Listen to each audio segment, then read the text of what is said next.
Labas rytas. Good morning. Guten Morgen.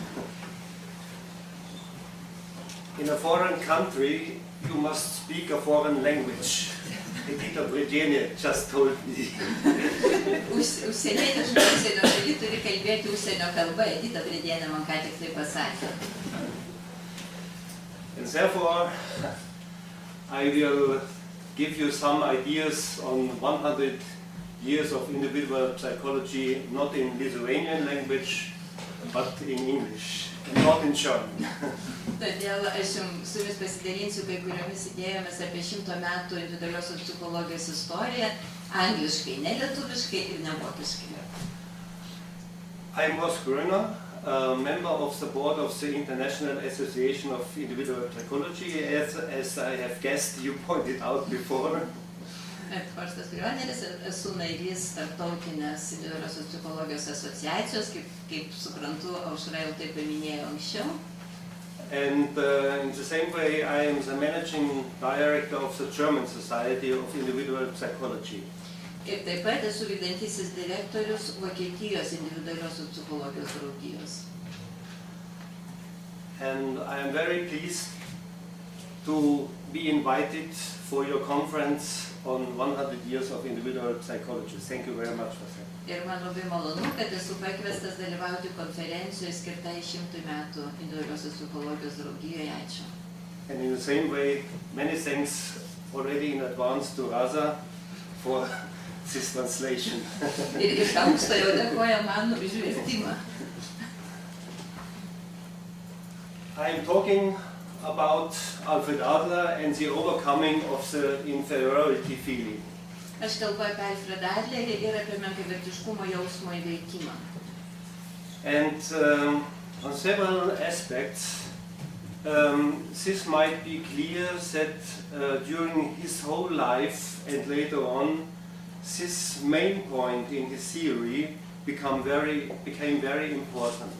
Ir aišku, kad tiek jo gyvenime, tiek ir paskui einant gyvenimui, tas esminis punktas, įveikimas menkavertiškumo jausmo, buvo labai svarbus. There will be 4 points on my agenda, and thanks again to Raza for having this translation on it. Bus 4 punktai, dienotvarkėje. The first one will be inferiority feelings towards Freud and some aspects, further aspects on his connection and development on his relation to Sigmund Freud. Taigi, pirmas punktas tai būtų jo menkavertiškumo jausmas santykėje su Freudu ir bus toliau komentarai ir šiek tiek išplėsta tema apie jų asmeninį santykį ir jo asmeninius jausmus tam kontekste. The second point, Adler struggled for his own theory. Taigi, antrasis punktas, Adlerio kova už savo paties teoriją. That means how he developed, what was his main difference towards Freud, and some aspects of it, not too theoretical, but out of history. Ir toliau šiek tiek išplės, kaip būtent kontekste santykio su Freudu vystėsi tos teorijos pagrindiniai punktai, ir tai bus ne per daug teoriškai, bet daugiau parodys, kaip tai išplaukė iš istorijos. The third point will be the installing of a successful organization on individual psychology. Taigi, sėkmingas organizacijos įsteigimas, individualiosios psichologijos kaip organizacijos įsteigimas. And the last point, inferiority, again we could add after Adler's sudden death in 1937. Taigi, toliau mes vėl grįžtam prie menkavertiškumo ir menkavertiškumo po staigios Adlerio mirties 1937 metais. So, how can a man, a person who is so successful in his developing an own theory, get the idea of inferiority? Ir kaip žmogus, vyras, kuris taip sėkmingai vysto savo idėjas, gali turėti tą menkavertiškumo jausmą. If you have a look on this picture, you may get an idea of it. Pažiūrėję šitą paveikslą, jums gali kilti idėjų apie tai. This is one of the rare photos where he is seen completely. Tai viena iš nedaugelio nuotraukų, kurioje mes matome jį visą. Normally, you always have a torso of him. Paprastai nuotraukose rodomas tik tai liemuo. Of course, this does not show any kind of inferiority. Aišku, štai nuotraukai nėra kažkokio tai menkavertiškumo rūšies. But as he was not a tall man, Bet kadangi jis nebuvo aukštas žmogus, one might get the idea of some kind of inferiority and overcoming by his own doing. gali kilti minčių apie menkavertiškumą ir norą tai įveikti savo veikla, darymu. So, just to give you an idea of his personality as a whole. Taigi noriu duoti jums idėją apie jo asmenybę visumoje, vienovėje. And this is a very important aspect in Adler theory. Tai yra labai svarbu Adlerio teorijoje. To see the body as a whole. Matyti kūną kaip vienumą, kaip visumą. And this idea came from Rudolf Virchow, Šitą idėją yra atėjus iš Rudolfo Virchovo, who at that time was a very famous medical doctor in Berlin. kuris tuo metu buvo labai žinomas medicinos daktaras Berlyne. And who talked about the body as a whole. Ir jisai kalbėjo apie kūną kaip apie vieną vientisą. And the interactions of any parts of this body.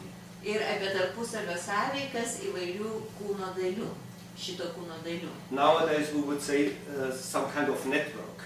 Dabar mes sakytumėm apie tam tikrą tinklą. Yeah. So, let's start with the first point on my agenda. This inferiority feelings toward Freud. Taigi pirmasis punktas - menkavertiškumo jausmas Freudo atžvilgiu.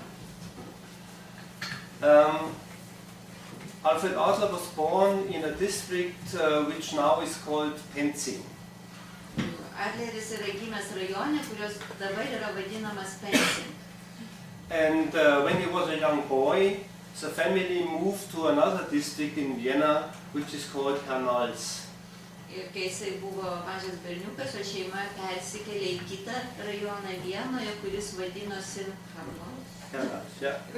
This is a district where the Alfred Adler Institute of Vienna now is located, by chance. Ir beje, šiuo metu būtent šitam rajone ir yra Vienos Adlerio institutas įsikūręs. And it is told that over his whole life, Adler was speaking that certain dialect of this district of Vienna. Ir visą savo gyvenimą jisai kalbėjo su tam tikrų šito Vienos rajono akcentu. When I went to the gymnasium, the higher school, this school too was in Hernals. Ir kai jisai ėjo į gimnaziją, ta gimnazija taip pat buvo šitame rajone. Of course, this is not the school, Čia nėra mokyklos pastatas, but this is the entrance to the school, bet tai yra įėjimas į mokyklą. which was in the backyard. O mokykla buvo vidiniam kieme. And believe it or not, it was the same school where some years ago Sigmund Freud was as a pupil. Ir netikėkit, bet prieš keletą metų šitoj mokyklai mokėsi taip pat ir Zigmundas Freudas. So, this was not the beginning of their relation. Tai nebuvo pradžia jų santykių. Obviously, Alfred Adler visited lectures from Freud at the university in later years. Greičiausiai Adleris lankė Freudo paskaitas universitete jau vėlesniais metais. And therefore, he obviously became familiar with these ideas of, these new ideas of psychoanalysis. Tokiu būdu jis greičiausiai susipažino su naujomis psichoanalizės idėjomis. So, when in 1902 Sigmund Freud wrote to Alfred Adler, kai 1902 Zigmundas Freudas parašė Adleriui and invited him to come to his house, ir pakvietė jį ateiti į jo namus, Adler was not unknown to Sigmund Freud. Adleris nebuvo nepažįstamas Sigmundui Freudui. And of course, this is German, and this is handwriting of Freud. Tai čia yra vokiečių kalba žinoma, tai yra Freudo rankraštis. They will try to translate a little bit what Freud has written to Adler. Ir pabandysiu truputį išversti, ką Freudas parašė Adleriui. Sehr geehrter Herr Kollege, my dear colleague, Mano mielas kolega, a small circle of colleagues and followers mažas kolegų ir pasiekėjų būrelis, will give me the great pleasure, will give me the great pleasure ir man bus didelis malonumas to meet once a week in the evening, susitikti su jumis vieną kartą vakare, 8:30 post-Zönam, that means after dinner. po 7:30 po vakarienės. So obviously he didn't want to serve dinner. Akivaizdu, kad jisai nesiūlė vaišinti pietumis. And then he continues to talk about for us interesting topics of psychology and neuropathology. Tam, kad galėtumėm pasikalbėti mus dominančiomis temomis psichologijos ir neuropatologijos. Then he continues, I know of Reitler, Kahane, Max Kahane and Steckel. Oh, this is the Aš pažįstu ir vardina 3 vardus. Kahane, Steckel. Yes, these are 3 colleagues well known at the time in the psychoanalytic area in Vienna. Tai yra 3 kolegos, kurie buvo tuo metu žinomi psichoanalitikai Vienoje. And then he writes in German, wollen Sie die Güte haben, sich uns anzuschließen? Would you be so good to join us? Ir toliau rašė, kad jūs būsite toks malonus prie mūsų prisijungti. We know this is a Wednesday society. Mes žinome, kad tai trečiadienio... This is not written here, but it's a Wednesday. We know it as a Wednesday society. Čia neparašyta apie tai, tačiau mes žinome tai kaip trečiadienio draugija. But it started on Thursday. Bet jinai prasidėjo ketvirtadieniais. We took in view next Thursday, he writes, Ir toliau jisai rašo, wir haben den nächsten Donnerstag in Aussicht genommen. We took in view the next Thursday. kad mes susitiksim sekantį ketvirtadienį. And I expect your friendly response. Ir aš tikiuosi jūsų draugiško atsakymo. If you would like to come, Jeigu jūs norėsite ateiti, and if this evening would be suitable for you. ir jeigu jums tiks šitas vakaras. With heartfelt collegial greetings, today we would say cordially. Yes. Geriausi linkėjimai. Yeah. So it started, and this is one of, I think, 28 or 29 letters, which just have been published in German, in the German-speaking Journal of Individual Psychology, with all those complete writings from Freud to Adler. Taigi tai yra pirmas laiškas iš 28 ir 29 laiškų, kurie dabar Vokietijoje yra išleisti vokiečių kalba, tai pilnas laiškų rinkinys su faksimiliu. And we do know about these meetings by the minutes, Ir mes smulkiai žinome apie tos susitikimus, which were written by Paul Federn later on. nes vėliau tai buvo surašyta Federn, is the author, who later became a member of this society. And all these volumes you can read who has said what about and what they were discussing. Viskas yra labai smulkiai surašyta šito kolegos, kuris ir tai yra išleista eilėje tomų.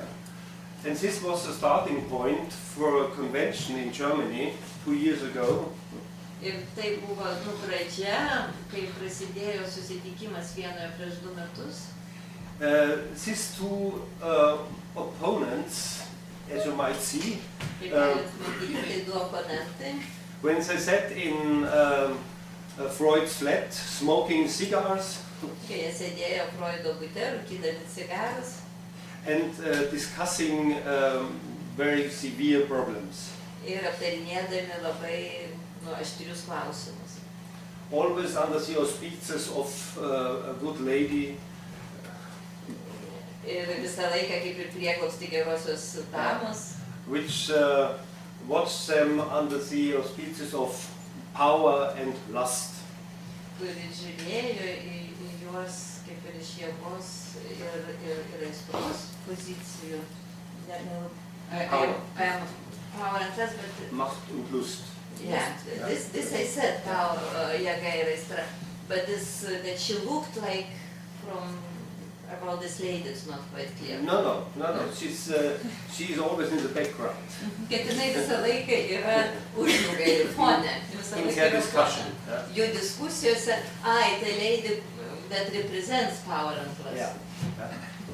And the various aspects. Įvairūs aspektai, jėgos ir aistros įvairūs aspektai. This relation between Freud and Adler was a very strong one. Šitas santykis buvo labai stiprus. Even when they became opponents in the developing theory by Adler. Netgi tada, kai jie tapo oponentais Adleriui vystant toliau savo teoriją.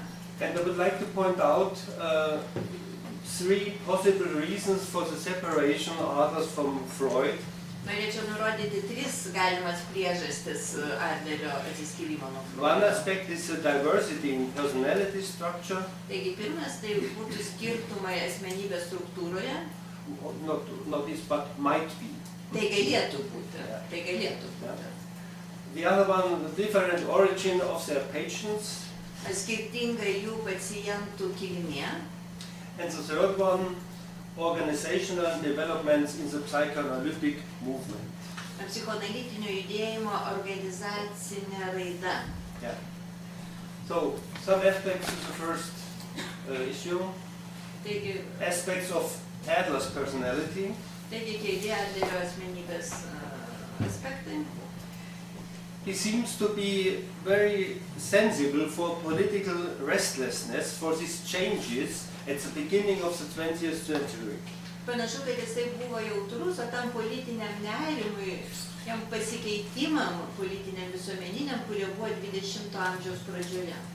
We don't know that he was very in favor with socialist ideas. No.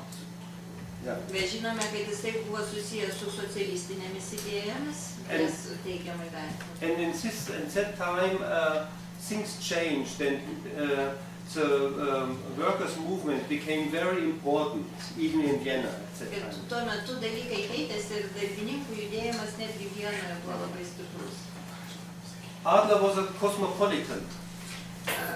Adleris buvo kosmopolitas. In early days he went to Russia. Jaunystėje jisai buvo nuvykęs į Rusiją. After he has met his wife Raisa. Po to, kai jisai sutiko savo žmoną And Raisą. got married with her in Moscow. Ir vedė ją Maskvoje. And this habit he had all over his life, as we will see later on. Ir šitą įprotis turėjo visą gyvenimą, kaip mes matysim vėliau. Adler seems to be a very optimistic person, Atrodė, jisai labai optimistiškas asmuo, but inaccurate and superficial. bet toks kaip ir netikslus, netvarkingas ir paviršutiniškas. This he showed very often in his writings. Ta mes galime pastebėti jo rašytiniuose darbuose. Which very seldom were writings by himself, Labai retai jisai pats rašydavo. but transcriptions of his lectures. Dažniausiai tai būdavo jo paskaitų transkripcijos užrašai. So it's the same as in this moment will happen. My sayings are very inaccurate.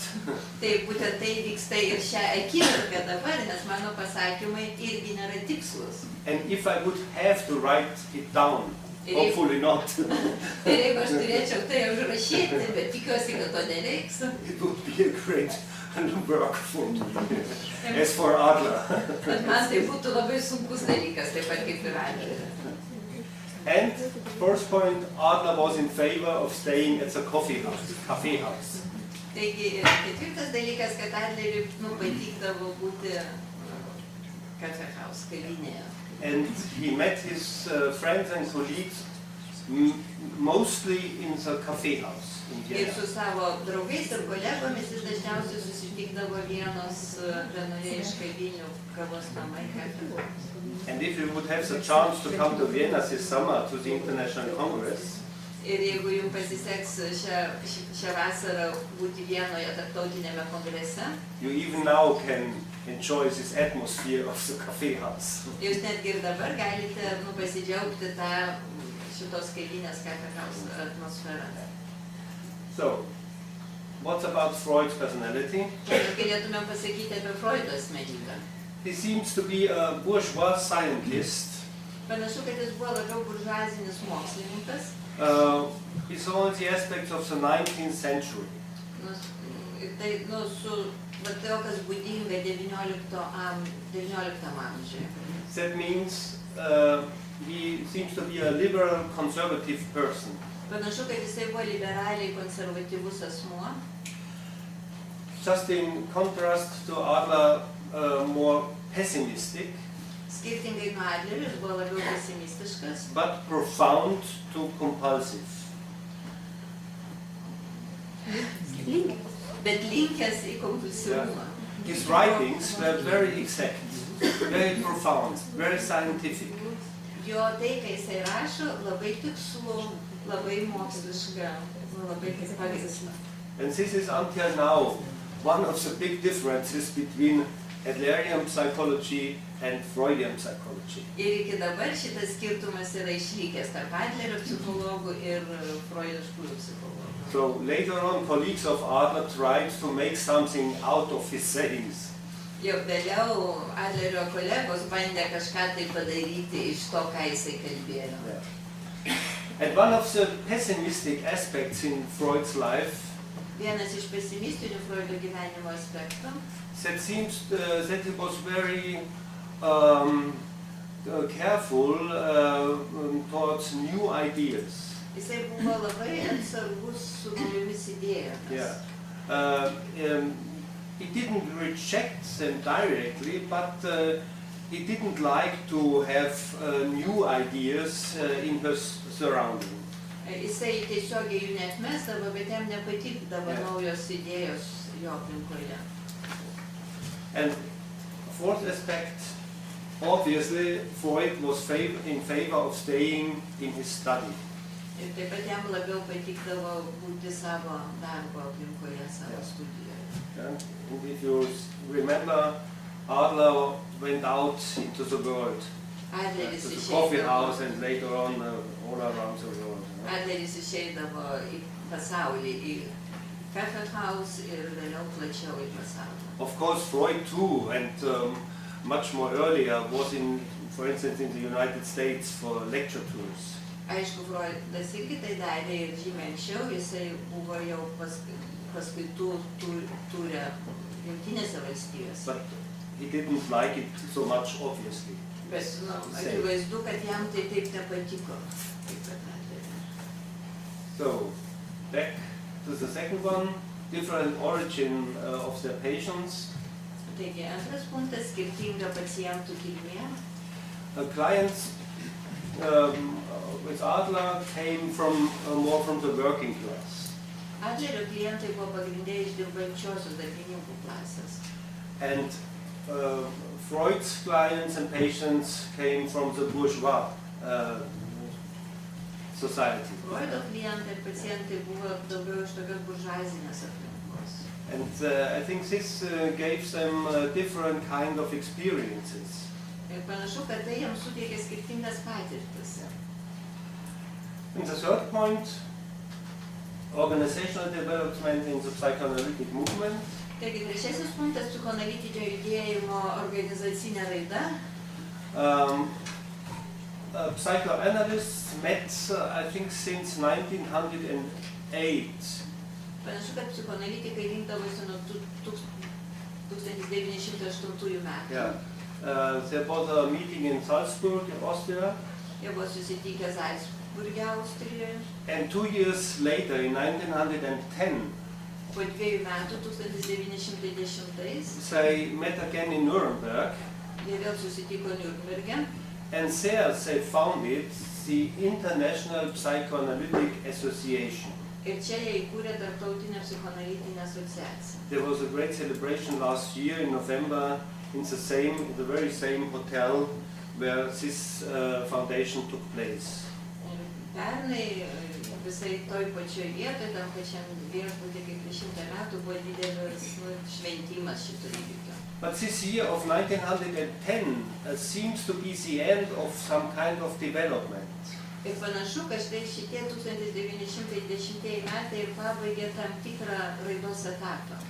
As Sigmund Freud more and more got the idea that he had to look for other persons than to Austrian colleagues. Zigmundas Froidas vis labiau turėjo tą idėją, kad reikia ieškoti ne Austrijos kolegų, bet ieškoti kitų asmenų. One could get the impression that he has had the idea that psychoanalysis always would be connected with Jewish thoughts. Gali būti, kad jisai turėjo tokią idėją, kad psichoanalizė visada bus susijusi su judaistiniu mentalitetu. And therefore, especially at this Congress 1910 in Nuremberg, Ir todėl būtent tame kongrese 1910 Niurnberge he tried to put in his organization colleagues from Switzerland. jisai bandė į tą organizaciją įtraukti kolegas iš Šveicarijos. For instance, Bleuler and one of his medical doctors, which name is very famous nowadays, Carl Gustav Jung. Tai buvo Bleuleris ir vienas iš jo kolegų daktarų, dabar labai žinomų, Karlas Gustavas Jungas. And not an Austrian colleague became the first president of this international movement. Ir ne Austras tapo būtent pirmuoju prezidentu šito tarptautinio But Carl Gustav Jung. Bet būtent Karlas Gustavas Jungas. And perhaps and obviously this annoyed very much the Austrian, the Viennese colleagues. Ir akivaizdu, kad tai ko gero suerzino vienos kolegas iš Vienos, Austrijos. Of course, Freud made Adler in that moment to the Obmann, that means some kind of president, which is not a president but some chairperson of the Austrian group, of the Viennese group, Freudas padarė Adlerį pirmininkaujančių Vienos psichoanalitikų grupės. And Wilhelm Steckel to his representative. Wilhelmas Steckelis buvo jo atstovas. But this was not enough for the Viennese colleagues to overcome this feeling that someone has been put for their nose. Bet tai nepadėjo Vienos kolegom įveikti to jausmo, kad kažkas taip užbėgo jiem prieš nosą. And in connection with differences in theory, Ir kai tai susisiejo su skirtumais teorijoje, there were obviously these differences in organizational matters. Tai taip pat ir šitie skirtumai organizacijoje taip pat buvo reikšmingi. So it came to this separation. Taigi įvyko šitas atsiskyrimas. In the Zentralblatt für Psychoanalyse, the central journal of psychoanalysis, Pagrindinėme psichoanalizės žurnale. which was established in 1910. Jisai buvo įkurtas 1910 metais. In number 11, 10 and 11 of the year 1911, this declaration could be found. Ir 11 numerį 1911 metų leidinio šita deklaracija yra. I only would like to quote this sentence here. Professor Freud war der Ansicht, Professor Freud has got the opinion.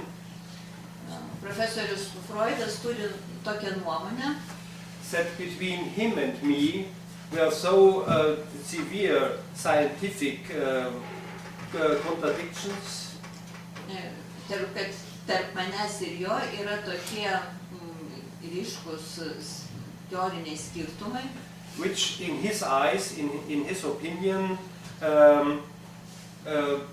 made it inopportune, made it how to say, inopportune, made it impossible to continue the common edition of this journal.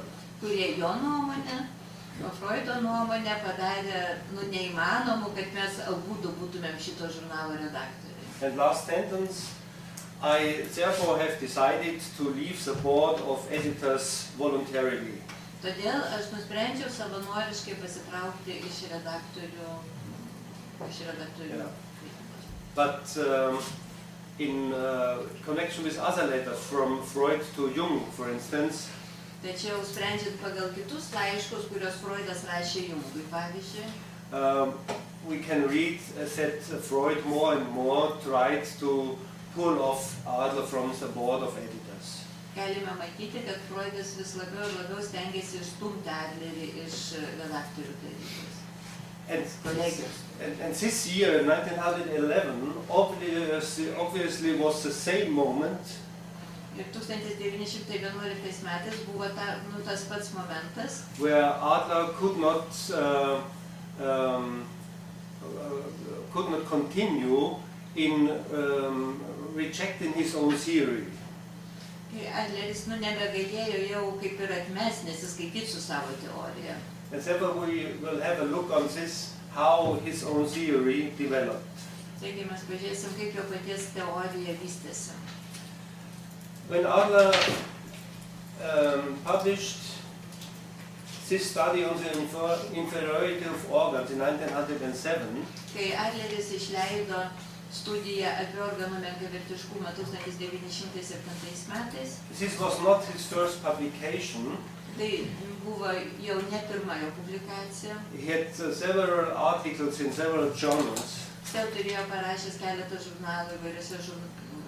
straipsnių įvairiuose žurnaluose. But here he spoke for the first time from this universe of the personality. Bet čia jisai pirmą kartą kalbėjo, remdamasis to kaip ir individo pasaulio. He started from the biological point of view. Jisai pradėjo nuo biologinio požiūrio. And more he came over to this psychological aspect on his theory. Bet vis labiau ir labiau artėjo prie psichologinio teorijos aspektų. Two important aspects, for instance, were Ir du svarbus aspektai buvo the need for tenderness, poreikis švelnumo, Zärtlichkeitsbedürfnis, and some years earlier, the striving for aggression, ir agresijos siekimas, which Freud denied to integrate in his own theory at that time. Ir tuo momentu Freudas to nenorėjo integruoti savo teoriją. He had the striving for death at that time, Todestrieb. And later on, many years later, he put this striving for aggression integrated within his theory. Kad jisai jau tik po daugelio metų šitą dalį agresijos siekimą integravo į savo teoriją. But in this theory of Adler, more and more came in this thinking in inferiority. Ir šitoj teorijoje vis labiau ir labiau skambėjo menkavertiškumo samprata. And he told us that feelings of inferiority as well as their compensation form do not relate to the objective data. Ir jisai sakė, kad menkavertiškumo jausmai, taip pat kaip jų kompensacijos formavimasis, nesusijęs su objektyviais duomenimis. So here he left this biological aspect. Taigi šitoje vietoje jisai palieka biologinį aspektą. And what we do know from our theory for Adler, they would mean those feelings of inferiority, subjective opinion. Ir tai, ką mes žinome iš Adlerio, kad Adleriui tai reiškia subjektyvią nuomonę. False assumptions, but practical assumptions. Klaidingi įsitikinimai, bet praktiniai įsitikinimai ir prielaidos. In the sense of fictions. Ta prasme kaip fikcijos. or the misguided goal. Arba neteisingi, netinkami tikslai. Single word I do know and remember in Lithuanian language, tiksla. Very important for adleris theory. One of you translated it. So this is a main point in adleris theory, which was in opposite to Freud's thinking. Ir štai šitas esminis Adlerio teorijos punktas, jisai buvo priešingas Freudo teorijai. And later on, we found after World War I, this saying in a certain publication, Bolschewismus and Seelenkunde, in a journal, Der Friede, the Peace. Taigi, vėlesniais metais mes randam štai šitą publikaciją žurnale Taika, kuri vadinasi Bolševizmas und Seelenkunde. This is the knowledge of the soul of psyche.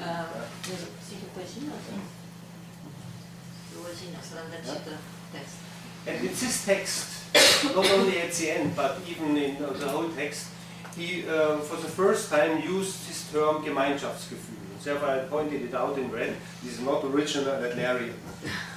Taigi ir šitame tekste jisai pirmą kartą naudoja terminą Gemeinschaftsgefühl. Ne tik tai pabaigoje, bet viso teksto eigoje.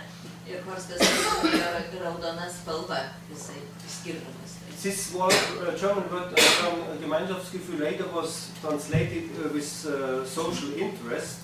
Vėliau šitą terminą vertė kaip socialinį interesą. But obviously this is wrong, as Heinz Ansbacher has told us. Heinz Ansbacheris parodė, kad tai klaidingas vertimas, socialinis interesas. Nowadays it should be translated by community feeling or social feeling. This would be much more better and clearer according to the original term. Taigi dabar tai yra verčiama ir turėtų būti jau verčiama kaip bendruomeniškumo jausmas arba socialinis jausmas. Tai yra tiksliau ir labiau atitinka tą pirminę prasmę. So, once again, as a whole, taigi visas tekstas. He said, we need the deliberate preparation and promotion. Mums reikia specialaus paruošimo ir tokio skatinimo, milžiniško. Of a tremendous Gemeinschaftsgefühl. Milžiniško Gemeinschaftsgefühl. And bendruomeniškumo jausmo, socialinio jausmo. And the total demolition of greed and power in individuals and amongst the peoples. Ir visiško godumo ir jėgos sunaikinimo individualiuose žmonėse ir tarp žmonių. And greed and power are some issues of this feeling of inferiority. O godumas ir jėga tai yra temos dalykai susiję su menkavertiškumu. If I feel inferior, jeigu aš jaučiuosi menkavertis, I have two chances. Aš turiu dvi galimybės. To remain in this subjective feeling. Pasilikti šitame subjektyviame menkavertiškumo jausme. Or to overcome it. Arba jį įveikti.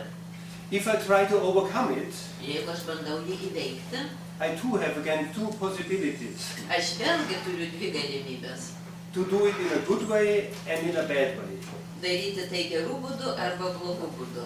So striving for significance, Geltungsstreben, kova už reikšmingumą, may have certain results on this positive or negative way.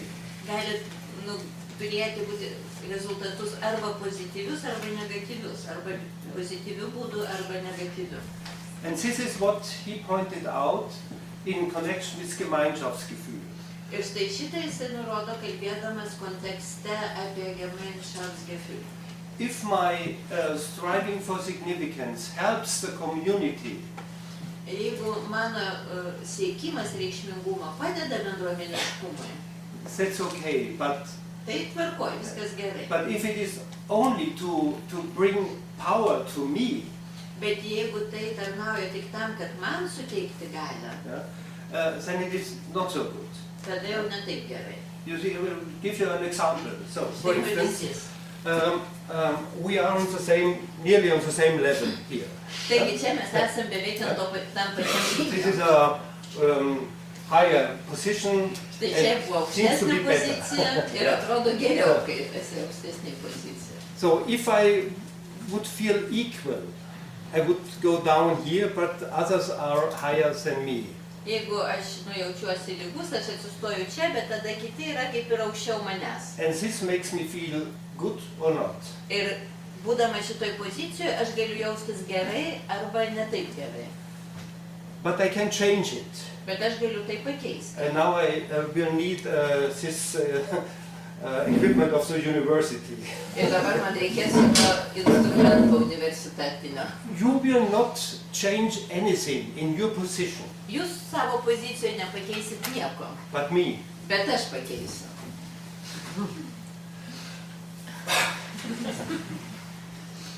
You see? This is power. Štai čia jėga. And now I feel good. Ir aš jaučiuosi gerai. No, of course. This is the feeling people may get if they have got the idea of being inferior, being small, being pressed down. Kai tai yra jausmai, kurios žmogus įgyja, kai jis jaučiasi mažas, prispaustas. And this we may find anywhere, in counseling as well as in psychotherapy. Ir tai mes galim rasti bet kur, konsultavime taip pat kaip ir psichoterapijoje. In connection with children and with adults. Su vaikais ir su suaugusiais. In the families, at the workplace. Šeimoje ir darbo vietoje. And this brought Adler to his main book on the nervous character. Na štai iš tokių minčių Adleris atėjo prie savo pagrindinės knygos apie neurotiškai charakterį. Which he published in 1912, as you may read. Šita knyga, kaip matote, yra išleista 1912 metais. And which hopefully will be available in Lithuanian language soon. Ir kuri tikimės greitų laikų pasirodys lietuvių.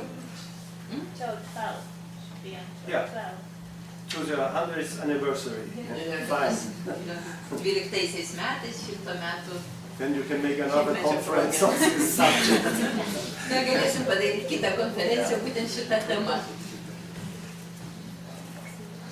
I think, and this is not my personal thinking, this is the most important, not the easiest book to read, but the most important book in Adler's writing. Mano nuomonė ir ne tik tai mano nuomonė, tai yra knyga, kurią nėra lengva skaityti, bet jinai yra pagrindinė rimčiausia Adlerio knyga. As it is the summary of his early, I have to point out his early theory. Nes tai yra apibendrinimas jo ankstyvosios teorijos. Later on, of course, he amended this theory by this thinking of the sense of life. Vėliau jisai, kaip ir pataisė tą savo teoriją, išplėtė, kalbėdamas apie gyvenimo prasmę. And Adlerian theory became more some kind of philosophy.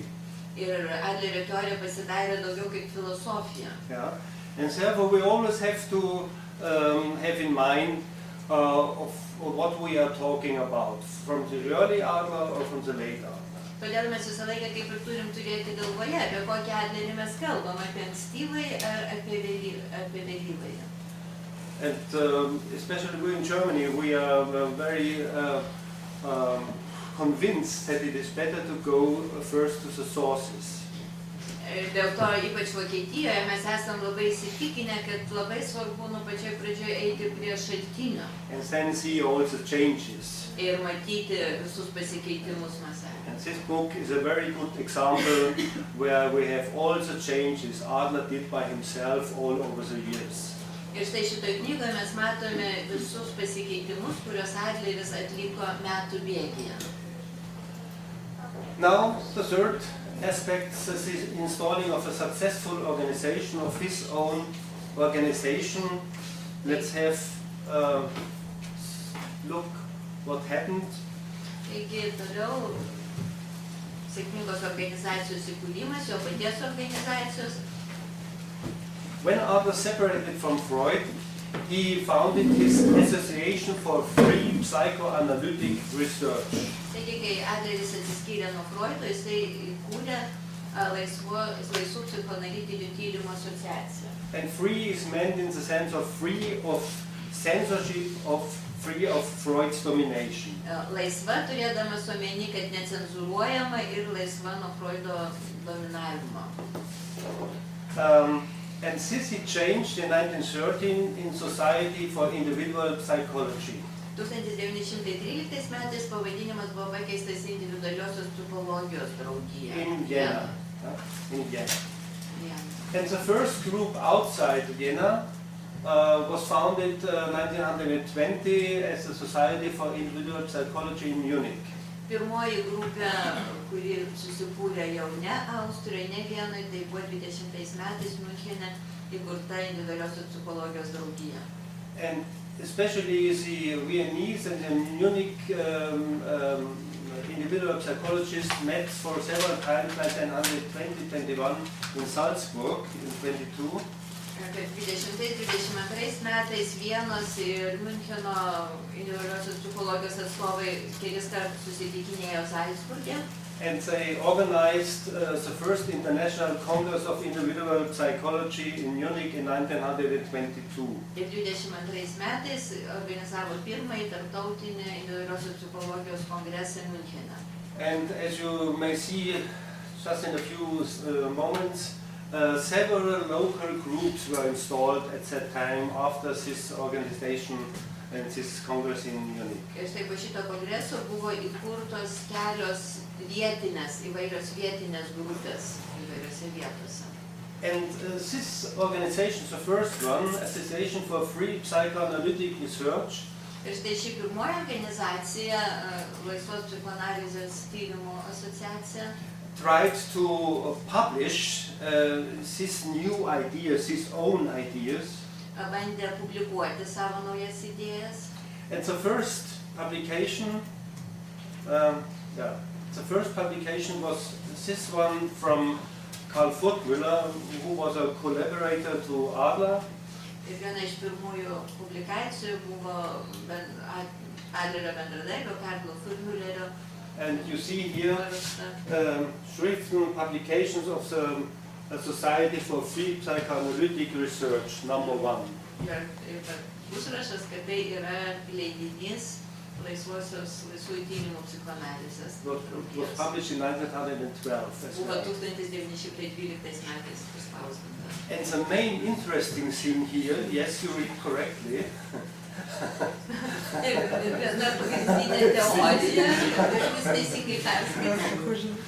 This book was in possession of Sigmund Freud. Būtent šita knyga priklausė Sigmundui Freudui. Yeah. And now it is in the possession of the German Society of Individual Psychology. O dabar jinai yra Vokietijos individualiosios psichologijos draugijos nuosavybė. You may guess that this is a treasure in our collection. Jūs įsivaizduojat, turbūt numanot, kad mūsų kolekcijoje tai yra lobis. By this we know that Freud obviously got familiar with the thinkings and the writings of the new organization. Ir tai mums parodo, kad Freudas greičiausiai žinojo, sekė, skaitė rašinius naujosios organizacijos. So it's very interesting to have this document, which shows us that even they were separated, they were looking for one another. Ir tai labai toks įdomus radinys, dalykas, ir net jeigu jie buvo atsiskyrę, bet jie žiūrėjo vienas į kitą. So, these are the two men, the leading persons in that time, left Alfred Adler, right Leonard Seif from Munich. Tai šitie du vyrai tuo metu buvo vieni iš vadovaujančių individualiosios psichologijos žmonių, tai Adleris kairėje ir dešinėje Münchenietis Seif. Seife. Nearly the same word as soap.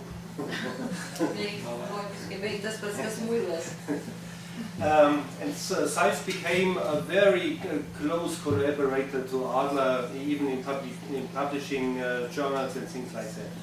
Ir Seife buvo labai artimas bendradarbis, leidžiant žurnalus ir kitus darbus dirbo. Adler was a cosmopolitan. Adleris buvo kosmopolitas. On this map you see all the places where he gave lectures. Taigi čia mes matome pažymėtas vietas, kuriuose jisai skaitė paskaitas. And so you can see up here in 1933 he was in Riga. Taigi čia mato 1933 buvo Rygoje. And he was in Sweden. Ir Švedijoje taip pat šiauriau. And all over Europe and later on, Visur Europoje, starting in 27 in the United States. nuo 27 metų Jungtinėse valstijose. Restless. Jisai nepailstantis. Cosmopolitan. Is you might remember. Always on tour. Visą laiką keliaudavo. Adler keliaujantis Adleris. Tūrė. And here you see him. Čia jūs matote. It is not clear where it was taken, this photo. Perhaps on a ship. Iš ties tai nėra visiškai aišku, kur šitą nuotrauką daryta, bet galbūt laive. And very often he gave interviews to the press and to broadcasting services. Labai dažnai jis duodavo interviu žurnalistam ir radio atstovam. And now, please listen what he was saying. Ir dabar prašom paklausyti, ką jisai sakė. What he was saying in 1936. Tai, ką jisai sakė 1936 metais. On his way to England. Pakeliui į Angliją. My purpose to use my vacations time in your country had been, as sometimes before, to exchange experiences of individual psychology with experiences of English psychologists and psychiatrists. My main object had been to describe the potentially neurotic and the potentially delinquent child, to show how such tendencies can be inhibited. So you are the first ones who ever have heard this interview since it was published at that time, perhaps in British broadcasting services. Taigi mes esame pirmoji grupė, kuri išgirdome tą interviu po to, kai jis buvo transliuotas 36 metais per radio.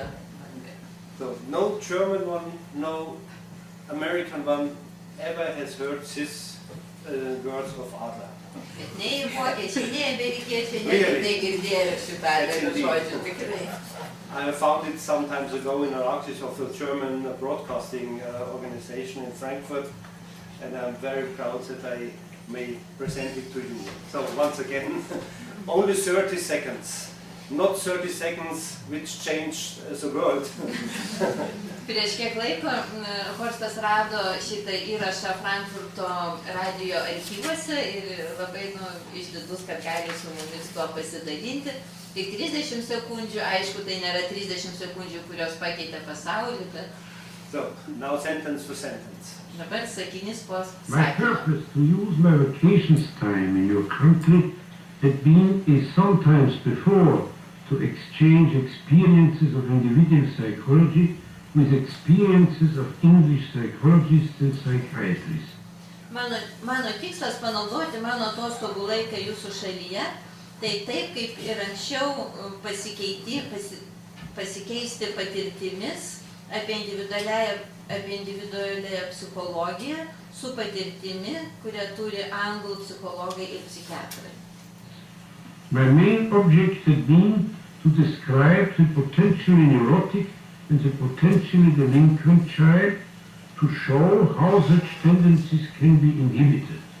Mano tikslas būtų apibūdinti potencialiai neurotišką arba potencialiai nusikalstantį vaiką ir parodyti, kaip tokios tendencijos gali būti sustabdytos. Yeah.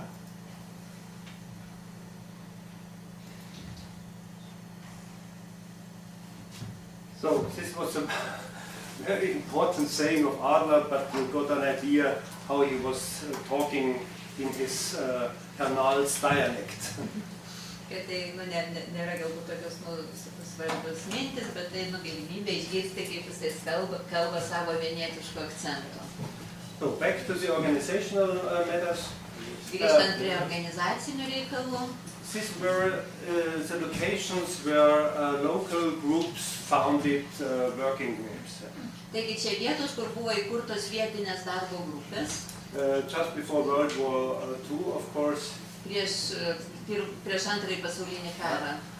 And in 1930, 1930 metais, an international association of individual psychology was founded in Munich. Buvo įkurta tarptautinė organizacija individualiosios psichologijos Münchene. With Alfred Adler as the president.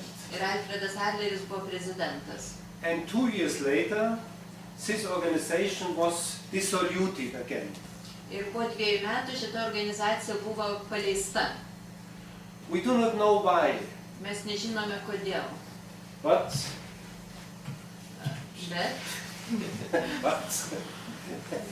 stop it. But obviously there were some quarrels between Austrian and Munich people. Bet greičiausiai buvo tam tikri nesutarimai tarp austrų ir miuncheniečių. And therefore, Adler didn't want to get involved in this quarrel. Ir Adleris nenorėjo niekaip dalyvauti tose nesutarimuose. This we do know from letters he wrote to his daughter Alexandra. Tai mes žinome iš laiškų, kuriuos jis rašė savo dukrai Aleksandrai. But we have had an international organization which since then did not exist any longer. Bet mes turėjome šitą tarptautinę organizaciją, į kuri nuo to laiko, kai buvo paleista, tai nebeegzistuoja. And now this is a question written up. Press was asking Adler, perhaps, what is the origin of your theory of inferiority? Žurnalistai presai, ko gero, klausia, kokiagi jūsų lygiavertiškumo teorijos kilmė. Okay, no, it's too quick. So here we are. Now, last point, inferiority after Adler's sudden death. Taigi paskutinis klausimas, menkavertiškumas po staigios Adlerio mirties. So, there was no organization at that time. Adler died on the 28th of May in Aberdeen in Scotland. Taigi tuo metu nebuvo organizacijos, Adleris mirė 28 gegužės 27 metų Aberdyne, Škotijoje. And since then, his ashes has remained at the crematorium in Edinburgh. Ir nuo to laiko jo pelenai yra Edinburgo krematoriume. And this urn will come back to Vienna this summer. Ir šią vasarą šitą urną atkeliaus atgal į Vieną. And will be buried in an honorary grave of the city of Vienna on July 12th this summer. Ir 12 Liepos šios vasaros bus palaidota tokių gerbtinų palaidojimų vietoje Vienoje. You all are invited to participate in this ceremony. Ir jūs visi esate kviečiami dalyvauti šitoj ceremonijoje. So, there were problems of Adlerians after the death of Adler. Taigi, kokios buvo adleriečių problemos po Adlerio mirties? In German-speaking area, Adlerian psychology, individual psychology was not allowed any longer as it was a Jewish psychology. Taigi, tai vokiškoj kalbančioje erdvėje individualioji psichologija buvo uždrausta kaip žydiška. In America, also Freudians who came from Europe to America to take exile there. Amerikoje, kur daug psichoanalitikų, freudiškų psichoanalitikų atvyko kaip į tremtį. They got strong positions in nearly any functions. įgijo stiprias pozicijas, įvairiausiose vietose, įvairiausias funkcijas atlikdami. And we became the problems of crypto-adlerians. Taigi atsirado problema pogrindinių adleriečių. They were called like that. Yes, So don't tell who you are and don't tell. No. Kad buvo, reiškia, kad kaip ir sakė, kad nesakyk, kas tu esi ir nesakyk, kokia tavo kilmė, teorinė kilmė, pagrindas tavo, bazė. This is a real inferiority feeling towards other schools of psychology, of psychoanalysis. Kad tai yra toks tikras menkavertiškumo jausmas kitų psichoanalitinių mokyklų atžvilgių. One of the best examples for this is Erwin Wexberg. Vienas iš geriausių pavyzdžių apie tai yra pavyzdys mokslininko Wexbergo. Sitting in his practice in New Orleans in America with the picture of Freud. Jisai praktiką turėjo New Orleane, Amerikoje su Freudo paveikslu ant sienos. And this shows us the problems our colleagues have had at that time. Tai rodo, kokias problemas turėjo mūsų kolegos tuo metu. And it became very complicated for them together, individual psychologists together after World War II. One of them was Paul Plotke. Ir buvo sunku jam susirinkti kartu po karo, bet vienas iš pirmųjų tai pradėjęs daryti buvo Paul Plotke. Who was later known as Paul Rome. Vėliau jisai buvo žinomas kaip Paul Rome. In this postcard from 1935, Adler wrote to him. 35 metų atvirutė yra, kur Adleris rašė jam. That he is not willing to write a preface to a book of Paul Rome. Ir Adleris rašė, kad jisai nenori rašyti įvado Paul Plotkės knygai. Nevertheless, he was the person Bet nežiūrinti tai, jisai buvo tas žmogus, who after World War II gathered all those individual psychologists spread all over the world. Jis buvo tas žmogus, kuris po Antro pasaulinio karo surinko visus individualiosios psichologijos atstovus išsimėčiusius po visą pasaulį. He didn't get discouraged. Jo nenudrasino Adlerio atsisakymas. And they first met in 1948 in Paris. Pirmą kartą susitiko 48 metais Paryžiuje. And in 1954 Ir 1954 in metais Zurich this international association was founded. Ciuriche buvo įkurta tarptautinė asociacija. Foundation meeting of the International Association of Individual Psychologists. Tai buvo individualių psichologų organizacija, tarptautinė individualių psichologų organizacija. But then it was called the International Association of Individual Psychology. Bet paskui buvo pakeista, kad tai yra individualiosios psichologijos tarptautinė An organization of organizations. Organizacija. But until now, Bet iki dabar, until today, iki šios dienos, this organization is not registered. ši organizacija yra neregistruota. It's a club of friends. Tai yra draugų klubas. And this is what we will change in Vienna this summer. Ir tai yra tai, ką mes pakeisime šią vasarą Vienoje. The board of the International Association has decided to register in Vienna as if it's the origin of our school. And Taigi, tos asociacijos valdyba nusprendė organizuoti Vienoje, nes tai yra mokyklos kilmės miestas. And this shows us again that it needs encouragement instead of inferiority feeling. Ir tai dar kartą mums rodo, kad reikia padrąsinimo vietoj menkavertiškumo jausmo. We wanted to get this association, this organization, Kad mes norime turėti tą organizaciją and we will get it. ir mes ją turėsime. And you only have to be willing. Tiesiog reikia norėti. Here we are. Then you can get nearly everything. Ir tada gali turėti praktiškai viską. Thank you. I wanted to thank the organization, so the Lithuanian Society and the Institute for Individual Psychology for this invitation. Kad aš norėčiau padėkoti draugiją Lietuvos individualiosios psichologijos ir Institutą individualiosios psichologijos už šitą pakvietimą. Who is responsible for the institute? Erika. Erika, who is absent? Can Can I give it to so, yes. He's preparing for content. Yeah. The first publication of Alfred Adler was a small book. Pirma Alfredo Adlerio publikacija buvo maža knygutė. Gesundheitsbuch für das Schneidergewerbe. Tekstilinė ir sveikatos knyga. Noriu padėkoti institutui ir draugijai. 1898. 1898 metais. Unfortunately, it is not the original, Deja, tai nėra originalas, but a very good replica. bet labai gera kopija. I would like to hand it out to the institute. Taigi noriu tą padovanoti